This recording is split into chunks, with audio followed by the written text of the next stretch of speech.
this Japan video has to get done eventually, and I'm so tired of stalling on writing a script. I'm like, fuck writing a script. I'll just wing it. I'll do it on the fly. I'll do it live. And one of my art teachers said, art that shit out. So all this resistance to writing a script, I'm just gonna art that shit out and just play the video and then just commentate on it. Eat, Pray, Love Shikoku Part 1, Getting to Kobe. I named this Eat, Pray, Love because at the end of the trip, the 4 or 5 weeks I was gone, I realized I did a whole Eat, Pray, Love adventure. I didn't even know. Like I ate a buttloads of ramen, great foods. I visited a bunch of temples. I wasn't really praying. I just visited temples, but there was a mindfulness there and presence there. When I was ringing the bells and being a nice little pilgrim, wearing my nice little white pilgrim outfit with my freaking the wedge hat, the sedge hat. And the love part is because I got broken up with a week into the trip, and I was like going through I was grieving. Yeah. So it was like anti-love. Eat, pray, hate. No, fear is the opposite. Fear is the opposite of love. No, yeah, you eat, pray, and then Fear. Loss of love and like fear of like my heart. So this video's gonna be forever. Eat, pray, grieve. Pause it. Okay, let's keep going. Here's me eating a sandwich. Boarding the plane. Whoa, so exciting. So the airplane had this cool feature of a camera mounted on the plane. You could watch it take off and land. Pretty sick stuff. Travel hack, really quick. Check this out. So you see the MOML on the thing there? That's because before I booked my tickets, I ordered a Muslim meal. Why? Because I saw on the menu for the airlines, the Muslim meal they had curry. I want curry. Oh yeah. So life hack, become religious on paper and get your preferred food on the plane. Yum.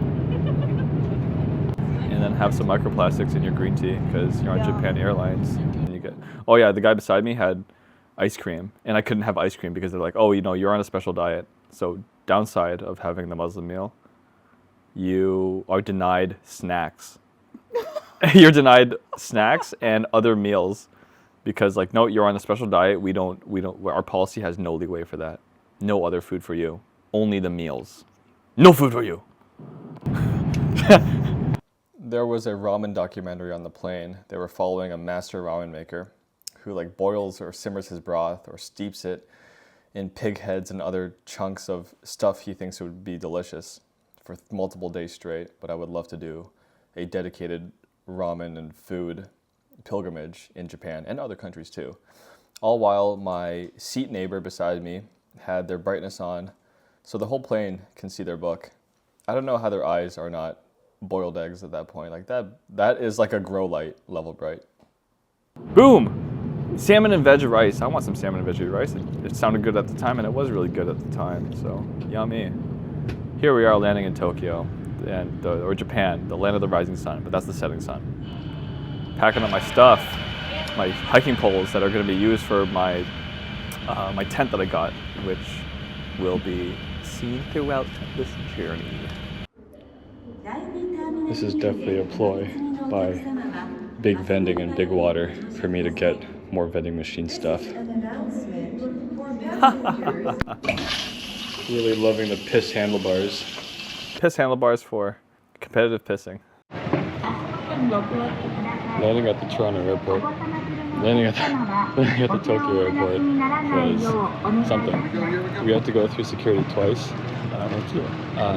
Go through security again. It's like, if you're a foreign traveler, you go through this security quarantine to declare your stuff, and then I got to go through security again to catch my flight to Osaka.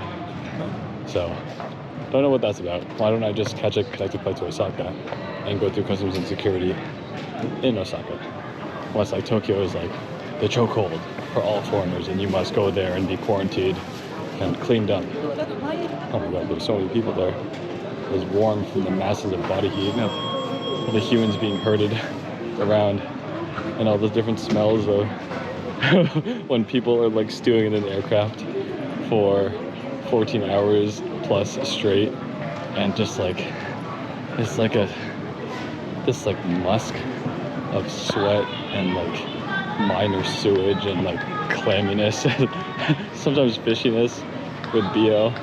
It's a very human smell, human and recycled air smell. It's nasty. But we made it here in Tokyo Airport and it's beautiful and clean. And I'm gonna get me some food. Oh yeah, found the spot. Found the spot. Look at this menu here. We got so many choices. I chose 2 bowls, half and half, udon and ramen. My first food in Japan. We got the Windows XP sounds.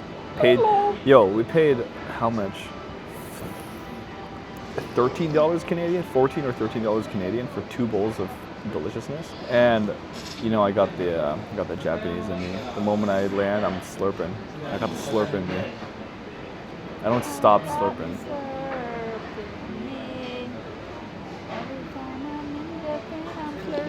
These bowls. Everybody else, I've got the slurp.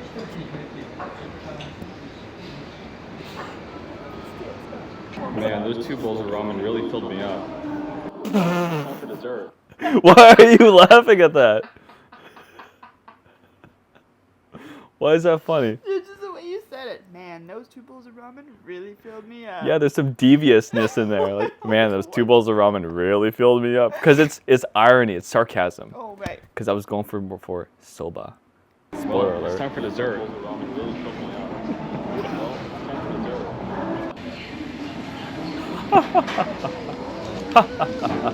Get it? Because the dessert is more noodles. Crazy. Slurping away. Now I'm making my way to the airport to get a ticket for the ferry that goes from the Osaka airport, Kansai airport, to Kobe. And once I get there, I'll stay at my guest house in Kobe, sleep, and the next day I'll catch my ferry to Shodo Island, Shodoshima Island, where I will stay and enjoy the beach and the ocean. Okay, so I have to get a bus instead. No ferry for me. Get a bus. And I gotta figure this out. Now.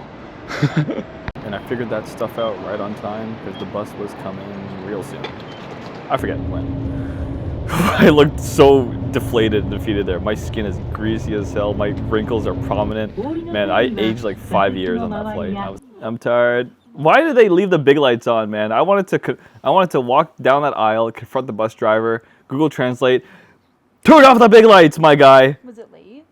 Yeah, it was like 11 p.m. there. So yeah, I don't know why the big lights were on, but whatever. I got my hat. I love this hat, which I lost in Japan. Oh no. It says Reed and Lear on it. That's from the Ottawa Public Library, and I found that hat in the woods. Oh. Yeah. You'll find another one. I hope I find another one in the woods. That's how I get all my hats. Is it actually? Really? Welcome to Kobe, a ginormous city with really cool infrastructure. We're making it to the station over there, where we're gonna take a train to another station, a smaller station, and walk to our guest house, hostel.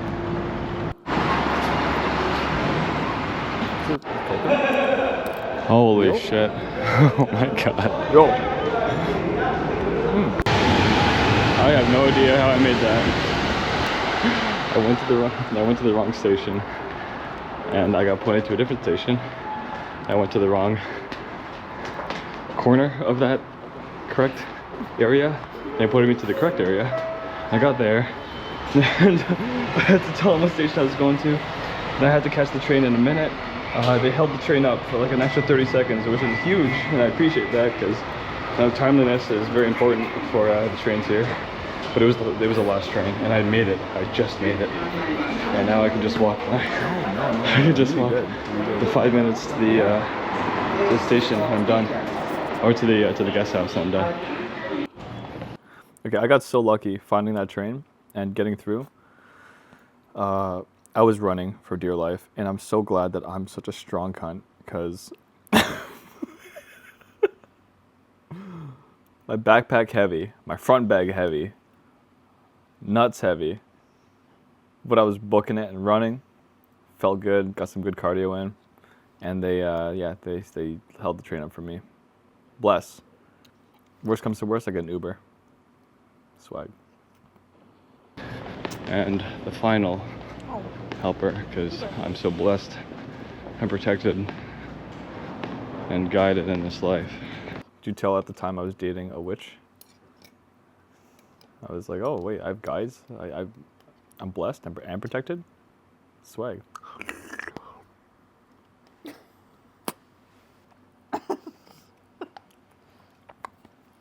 and now you're a hobo.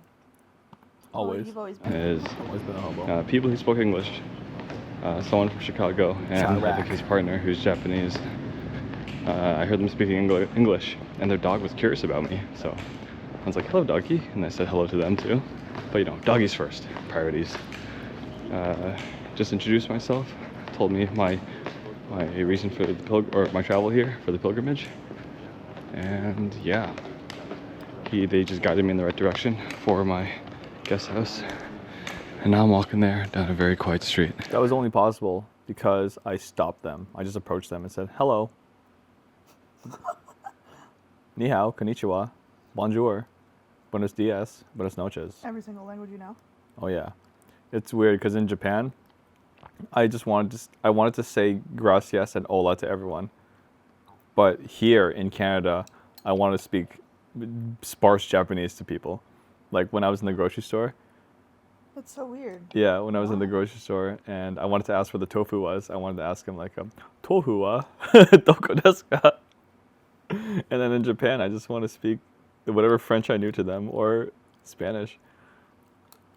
I think my brain's just wired differently. Like something in my brain, I got my wires crossed. The bikes here that have one lock on them, they're just standing around. I guess there's just a lot of trust that people won't take your stuff here. Also, the streets are very clean. I already know this because I've been here before, but Flex. it's nice to see it again, how clean and quiet the streets are. Even in a giant, sprawling metropolis like Kobe. It's a very well taken care of and silent place. Is it really late at night? It's like 11 or 12 a.m. I was so relieved to get there. So relieved. So tired and filthy. Just get in your bed. No. Did you bath? Oh yeah. Did I bath? I took a poop.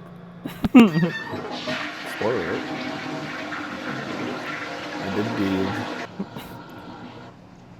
I brushed my teethies. Get all the travel gunk out. I had to do laundry. Get all the airport disgusting filth Yeah. out of here. Like 14 plus hours of flying. Showering all the gunk off. Oh yeah. Funky fresh. Oh my god. With the hair flip. That's probably the best feeling ever. The hair flip? No. Good No, night. the showering after traveling for so long. Oh yeah.